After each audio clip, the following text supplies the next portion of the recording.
Welcome to new TV Telugu. Rebel star Krishnamraju నట వారసుడిగా సినీ పరిశ్రమలో అడుగుపెట్టి ప్రస్తుతం భారతదేశంలోనే అతిపెద్ద సూపర్ స్టార్లలో ఒకరిగా ఎదిగారు ప్రభాస్. ఇప్పుడు వరుస పాన్ ఇండియా చిత్రాలతో అభిమానుల మనసుల్లో ప్రత్యేక స్థానం సంపాదించుకున్నారు.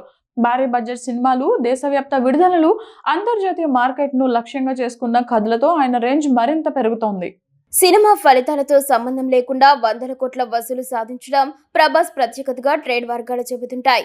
ఇలాంటి సమయంలో ఆయన నటిస్తున్న తాజా చిత్రం ఫౌజీ షూటింగ్ లో స్వల్ప ప్రమాదం చోటు చేసుకున్నట్లు సమాచారం. గుర్రపు స్వారీ సన్నివేశం చిత్రీకరణ సమయంలో ప్రభాస్ కింద పడిపోవడంతో చేతులకు చిన్న గాయాలు అయినట్లు సినీ వర్గాలు వెల్లడించాయి. చిత్ర బృందం వెంటనే స్పందించి ప్రథమ చికిత్స అందించగా గాయాలు తీవ్రంగా లేవని తెలిసిందే. వైద్యులు 1-2 రోజులు విశ్రాంతి తీసుకోవాలని సూచించారు. ప్రస్తుతం ప్రభాస్ సురక్షితంగానే ఉన్నారని, త్వరలోనే మళ్లీ షూటింగ్ లో పాల్గొన్నారని యూనిట్ తెలిపింది. ఈ వార్తతో అభిమానులు తొలుత ఆందోళన చెందగా గాయాలు చిన్నవేనని తెలిసి ఊపిరి పీల్చుకున్నారు. ఫౌజీ చిత్రానికి హను రాఘోపూడి దర్శకత్వం వహిస్తున్నారు. గతంలో సీతారామంతో ప్రశంసలు అందుకున్న ఆయన ఈసారి మరింత ఎమోషన్ తో కూడిన యాక్షన్ డ్రామాను భారీ స్థాయిలో తెరకెక్కిస్తున్నారని టాక్. ఈ సినిమాలో ప్రభాస్ బ్రిటిష్ సైనికుడి పాత్రలో కనిపించున్నారని సమాచారం. దేశభక్తి, ప్రేమ, త్యాగం వంటి అంశాలతో కథ నడుస్తుందని తెలుస్తోంది.